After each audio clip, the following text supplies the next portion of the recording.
Barron Trump stood up confidently in his Princeton University political science class.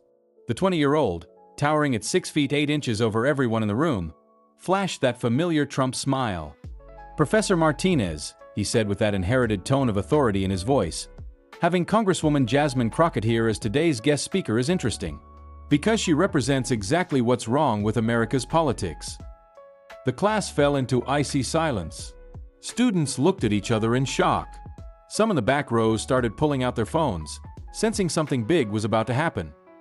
Jasmine Crockett stood calmly at the speaker's podium. The 43-year-old congresswoman, in her burgundy blazer and sharp intellect, looked at Barron. There was no surprise on her face, as if she had been expecting this moment. "Mr. Trump," Crockett said, her voice echoing across the classroom, "if you're going to make claims, please support them with concrete examples. Because what I'm about to show you will completely change your understanding of politics." Barron grinned confidently, with 200 students' eyes on him. "Well, Congresswoman Crockett, let me show you exactly why young America needs real leadership." Neither Barron nor anyone in that classroom could predict that what would happen in the next 30 minutes would completely end Barron Trump's political career. The file in Jasmine Crockett's hands wouldn't just silence him, it would completely expose him. Don't forget to hit that subscribe button because you won't want to miss this incredible political clash. The massive amphitheater at Princeton University's prestigious Woodrow Wilson School was filled with young people who would shape America's future. Professor Elena Martinez's Modern American Politics course was one of the campus's most popular electives. Today there was a special guest, Congresswoman Jasmine Crockett. Barron Trump sat in the front row, appearing to take notes on his laptop. But in reality, he was reviewing his attack plan prepared for this day. The recordings he had secretly made last week, the information he had gathered, everything was for this moment. When Jasmine Crockett approached the podium, the energy in the classroom changed. This powerful woman representing Texas's 30th district walked with confident steps. Harvard Law graduate, former civil rights attorney, now one of Congress's sharpest questioners. "Students," Professor Martinez began, "today we have Congresswoman Jasmine Crockett with us. She's a member of the Judiciary Committee and has important work particularly on voting rights." Barron raised his hand, interrupting. "Professor, may I ask a question?" Martinez was slightly surprised. "Sure, Barron, but maybe after Congresswoman's speech." "No, I want to ask right now." Barron stood up with that signature Trump posture. "Because this is very important." All 200 students in the class turned their attention to Barron. Everyone was curious about what the youngest member of the Trump family would do. "Congresswoman Crockett," Barron's voice echoed through the classroom, "you say you want to change America's political system. But the truth is, you are a living example of exactly what's wrong with this system." The atmosphere in the classroom suddenly tensed. Students exchanged shocked looks. This wasn't an academic discussion, it was an open attack. Crockett remained calm. No expression of anger appeared on her face. "Mr. Trump, do you have evidence to support your claims?" Barron smiled. "Of course I do, and I'm going to share it with everyone here today." Meanwhile, students in the back of the classroom started pulling out their phones. This conversation looked like it was going viral. "Look," Barron continued, turning to address the class, "Congresswoman Crockett claims to appeal to young voters. But the truth is, the policies she advocates ignore America's fundamental values." Crockett looked from the podium to Barron. "Could you specify which policies you're referring to?" "Of course." Barron opened his file. "First, the election reform bill you support. This bill loosens ID requirements and threatens election security. That bill," Crockett's voice was precise and clear, "strengthens the constitutional guarantees of voting rights. You're talking about the H.R. 4 Voting Rights Advancement Act, I assume." Barron hesitated. He wasn't expecting such a detailed response.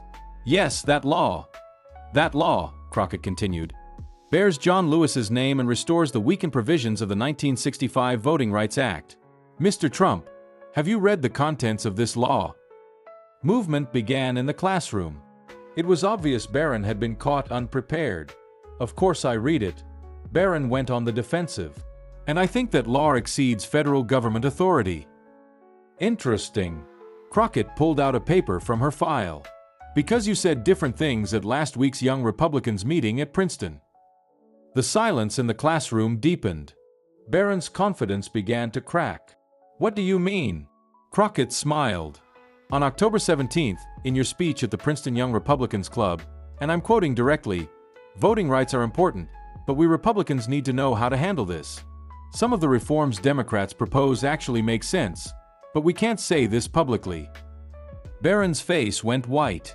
This is taken out of context. Should I continue? Crockett's voice now carried the authority she had developed through years of courtroom practice. In the same speech, you also said, people like Jasmine Crockett are actually smart, but we can please our base by being tough against them. Students in the class looked at Barron in shock. Was this recording real? Barron's voice was trembling. This was a closed meeting. How? Mr. Trump, Crockett's voice now dominated the classroom. Consistency is important in politics. If what you say in private meetings differs from what you say here, which should we believe? Professor Martinez tried to intervene. Maybe we should take this discussion. No, Professor, Crockett raised her hand. Mr. Trump started an academic discussion. Let's take this discussion to its conclusion. Barron was sweating now. 200 pairs of eyes were watching him and phone cameras were recording. Let me ask you a question, Mr. Trump, Crockett began stepping down from the podium. Are you really working for this country's future, or are you just chasing a political career? Barron's throat was dry. The young man, known as one of Princeton's brightest students, felt cornered for the first time in his life. Jasmine Crockett stepped down from the podium and stood in the middle of the classroom, like a prosecutor in a courtroom. Mr. Trump, Crockett's voice was calm but determined. Speaking of your conversations in secret meetings, there's something else. Barron's heart began beating frantically. What else did this woman know? Crockett pulled out another document from her file. October 15th, your phone conversation with Daniel Morrison, one of your father's close supporters.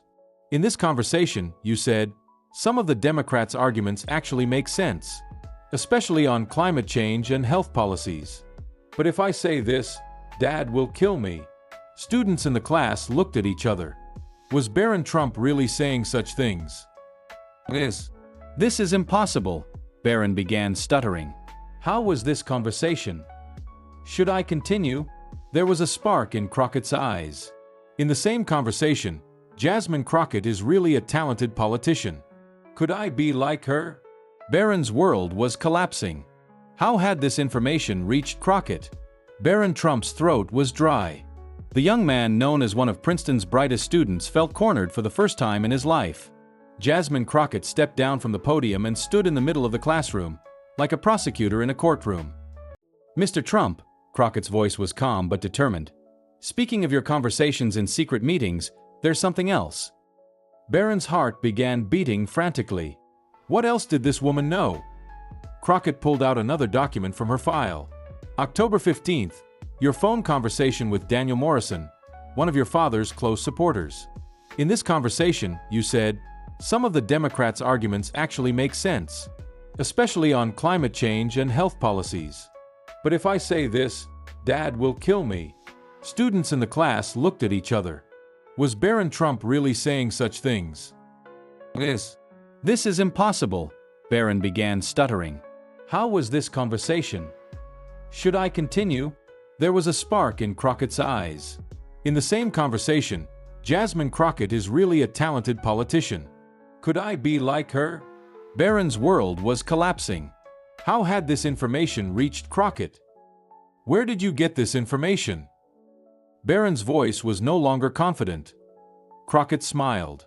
Mr. Trump, in politics, someone is always watching you. Daniel Morrison's assistant Sarah Chan is a Princeton graduate, and she supports young politicians who have real values. A student named Sarah Chan in the class raised her hand embarrassedly. Barron, you really think differently, but you're trying to hide it. This isn't right. Barron looked at Sarah in shock. Had she recorded the conversations? Sarah. Barron's voice was filled with disappointment. Did you? Yes, Sarah stood up. Because I want to see the real Barron Trump, not the fake one. Crockett seized this moment. Mr. Trump, politicians are often accused of being two-faced. But your situation is different. You actually have good ideas. You're just afraid to express them. Barron's eyes filled with tears. The situation was becoming very complex for this young man. I just... Barron couldn't complete his sentence. I know. Crockett's voice was now more understanding. Family pressure is a difficult thing.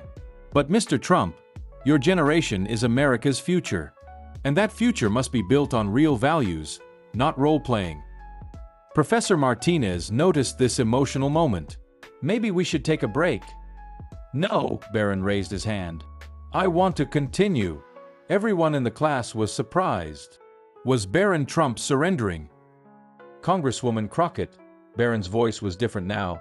Can I speak openly with you? Of course. Barron took a deep breath. I really support most of your policies. Climate change is real, the health system needs reform, and voting rights should be protected. Murmurs began in the class. This confession surprised everyone. But, Barron continued, my family doesn't want to hear these things. And I don't want to disappoint them. Crockett approached Barron. Mr. Trump, family love is important. But being at peace with your own conscience is more important. How can I do it? Barron's voice was filled with desperation. How can I satisfy both my family and myself? Crockett's answer surprised everyone in the class. You can't. And this is your choice. Barron bowed his head. So what should I do? It wouldn't be right for me to make this decision for you, Crockett returned to the podium. But I can say this, real leaders do what's right, not what's popular. Meanwhile, a student in the back of the class, Mark Williams, stood up. Barron, you're our smartest friend. But you always portray different characters. Who are you really? Barron was forced to face this question. Everyone in the class was waiting for his answer. Barron paused, then continued. I come from a conservative family, but I have liberal ideas. And this contradiction is driving me crazy. Crockett intervened. This isn't a contradiction, Mr. Trump. This is growing up. People can think differently from their families. This is normal. But my father... Your father will always love you, Crockett's voice was soft. But America needs you. The real you. Barron looked around. His classmates were giving him supportive looks. Okay, Barron took a deep breath. I want to tell the truth. At that moment, the door at the back of the classroom opened. Princeton's Dean Robert Harrison entered with a worried expression on his face. Professor Martinez, Dean Harrison spoke breathlessly. Barron's father is on the phone. They've heard about what's happening in this class. Barron's face paled. Does my father know? Unfortunately, Dean Harrison looked at Barron. Someone opened a live stream. Your speech is currently being watched by 50,000 people. Everyone in the class pulled out their phones. Indeed, hashtag Barron Truth Moment had become a trending topic. Barron's hands began to tremble. This is the end of everything. Crockett approached Barron. No, Mr. Trump. This is the beginning of everything. What do you mean? The American people love authenticity. Crockett's voice was reassuring. You just showed millions of young Americans what it means to courageously tell the truth. Meanwhile, Dean Harrison extended the phone. Barron, your father wants to talk. Barron looked at the phone, then at Crockett, then at his classmates. This was the moment of decision. No, Barron pushed the phone back. Not now. Let's finish our conversation here first. Dean Harrison was surprised. But Barron, Dean Harrison, Crockett intervened. Mr. Trump is currently taking a very important lesson. A leadership lesson. Barron looked at Crockett gratefully. Thank you. Barron Trump stood up, but this time with a different posture. His shoulders were more relaxed. The tension on his face had dissolved. Everyone in the class noticed this change. I want to tell the truth, Barron said, his voice now more sincere. I support most of Jasmine Crockett's policies. Shocked murmurs rose in the class. No one expected this. On climate change, Barron continued, the science is clear, and we need to take action. Green energy investments both protect the environment and stimulate the economy. Crockett listened carefully, not interrupting. On the health system, Barron's voice strengthened. I believe everyone should have access to affordable health care. Medicare for all isn't radicalism, it's humanity. Applause came from students in the class. Mark Williams shouted, "Bravo, Barron!" And voting rights, Barron looked at Crockett. This is the foundation of this country. It should be easy for every American to vote, not difficult. Crockett was now smiling. "Mr. Trump, are these your sincere views?" "Yes," Barron answered definitively. "And I don't want to hide them anymore." At this point, Dean Harrison extended the phone again. "Barron, your father really wants to talk." Barron looked at the phone, then at Crockett, then at his classmates in the class. This was a moment of decision. "No," Barron pushed the phone away. "Not now. Let's finish our conversation here first." Dean Harrison was surprised. "But Barron..." "Dean Harrison," Crockett intervened. "Mr. Trump is currently taking a very important lesson. A leadership lesson." Barron looked at Crockett gratefully. "Thank you." "Mr. Trump," Crockett returned to the podium, "I want to ask you a question. What are the 3 most important issues you see for America's future?" Barron paused, then answered sincerely, "Climate change, the education system, and social justice." Some Republican students in the class were surprised, but most applauded. "What do you plan to do about these issues?" Crockett asked. Barron stopped. This question had never been asked of him. "I want to enter politics. But different politics." "How different?"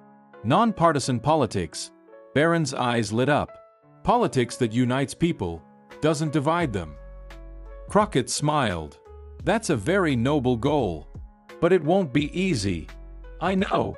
Barron was determined. "But it's worth trying." At this point, Sarah Chen stood up. "Barron, we support you."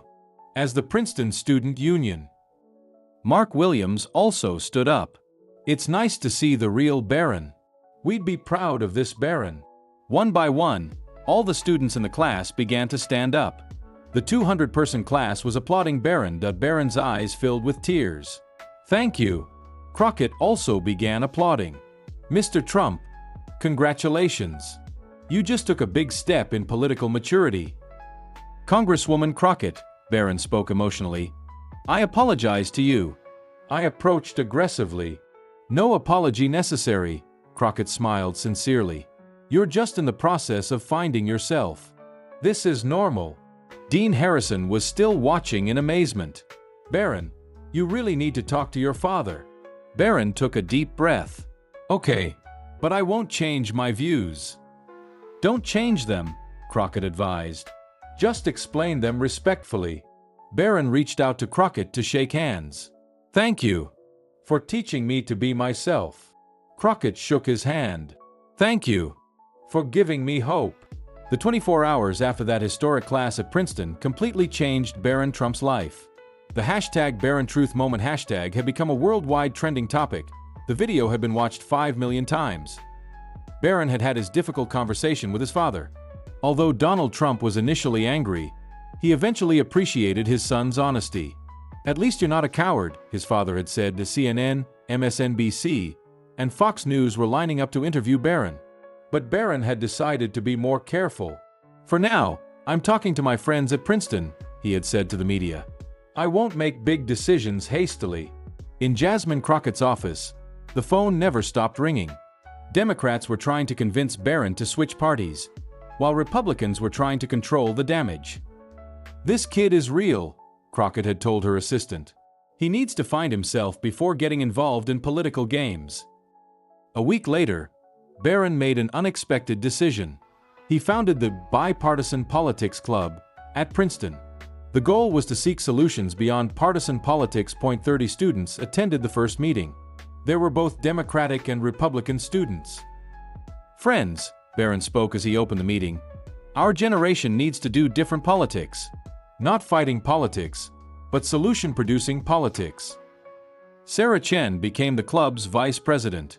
Mark Williams became the media coordinator. They focused on climate change in their first project. They prepared a report that blended both conservative and liberal arguments.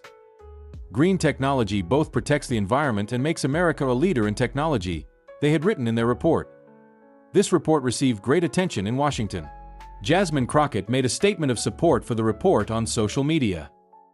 "I'm hopeful about young people," she had said. "Barron Trump and his friends are showing how politics should be." However, Barron also faced difficulties.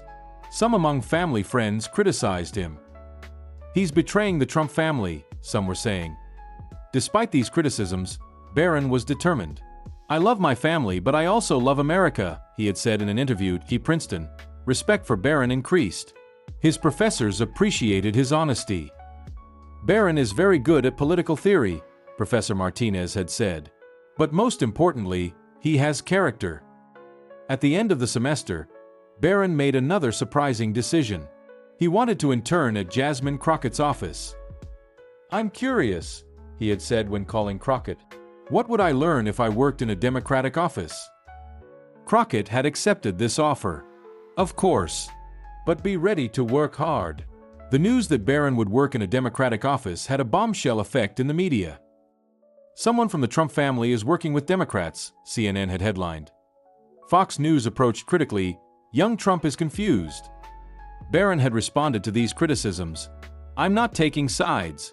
I'm working for my country." On his first day of internship, Barron met Secretary Jennifer Adams at Crockett's office. "Welcome, Barron," Jennifer had said. "Everyone works hard here." "I'm ready," Barron had said. His first task was voting rights research. Barron worked day and night on this subject. "Wow," he had said after the research was completed. "This subject is very complex." When Crockett read Barron's report, she was impressed. "Very good work. Objective and comprehensive." "Thank you," Barron had said. "I learned a lot about these issues." In the middle of his internship, Barron made an important decision. He announced that he would be a congressional candidate from New Jersey in the 2026 elections. "But from which party?" reporters had asked. Barron's answer surprised everyone. "As an independent. Parties divided people. I want to unite them." This statement shook political Washington. A 20-year-old young man would be a candidate for Congress without being affiliated with any party. "This is very brave," Crockett had said. "But it will also be very difficult." "I know," Barron had said. "But it's worth trying." His friends at Princeton decided to support Barron. Sarah Chen became campaign manager. Mark Williams became social media coordinator. "We believe in Barron's vision," Sarah had said. "He really is a different politician." Barron's campaign started with the slogan "Unity before Party." He received support from both Democratic and Republican voters. 2,000 people gathered at his first rally. This was an unexpected success. "Friends," Barron had said to the crowd, "I won't make you right or left political promises. I'll make you American promises." Jasmine Crockett made a support speech for Barron at this rally. "Barron Trump gives me hope," she had said. "He is our future." After the rally, Barron had thanked Crockett. "I learned this courage from you," he had said. "The courage to tell the truth." "You found your own courage yourself," Crockett had said. "I just helped." As Barron's campaign grew, the number of young people supporting him increased. From Princeton to Harvard, from Yale to Stanford, university students supported him. "Our generation thinks differently," Barron had said in a TV interview. "For us, principle matters, not party." In the last month of his campaign, polls showed Barron had a high chance. He was competing with both Democratic and Republican candidates. On election night, everyone was curiously waiting for Barron's result. The campaign center at Princeton was full. "Whatever happens," Barron had said to his supporters, "we won today, because we showed that we can do different politics." When the results were announced, Barron had won with 52% of the vote. At 20 years old, he had become the youngest member of Congress. Barron was emotional in his victory speech. "This victory is not just mine," he had said. "This is the victory of all young people who want change." Jasmine Crockett came on stage and congratulated Barron. "This kid is America's future," she had said to the crowd. "I'm proud of him." When Barron started Congress, he submitted his first bill, Bipartisan Cooperation Act. This law encouraged Congress members to work on joint projects with members of the opposite party. Politics should be a place for producing solutions, not a battleground, Barron had said when submitting the bill. Both Democrats and Republicans supported this law. Barron's first law passed by a large majority. A year later, Barron prepared a joint bill with Jasmine Crockett. This law, called Youth Climate Action Plan, highlighted young people in the fight against climate change. "Working with Barron is great," Crockett had said. "He really listens and learns." "Jasmine is my mentor," Barron had said. "I learned a lot from her." 3 years after that class at Princeton, Barron was featured on the cover of Time magazine as New Generation Leader.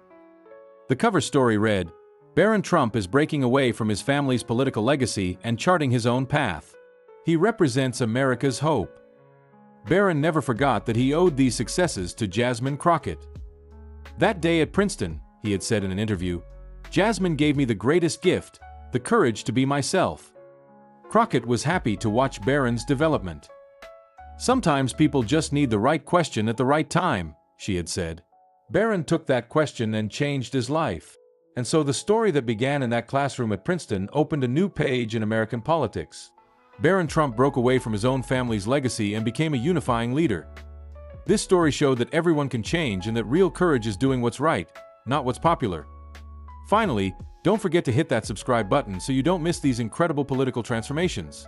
Write in the comments what you think about Barron Trump's brave decision. The lesson from that day at Princeton was clear. In America, constitutional knowledge still matters, preparation still counts, and truth still has power, especially when delivered by someone brave enough to stand up for it. Sometimes it takes an honest question to change someone's entire life trajectory, and sometimes the most powerful moments happen when someone finds the courage to be their authentic self, regardless of family expectations or political pressures. Barron Trump's journey from privileged political heir to independent leader proved that the next generation of American politicians could chart a different course, one based on principle rather than party, unity rather than division, and truth rather than political theater. What started as a confrontation in a Princeton classroom became a masterclass in personal transformation and political courage. And it all began when Jasmine Crockett asked one simple question: "Are you really working for this country's future?"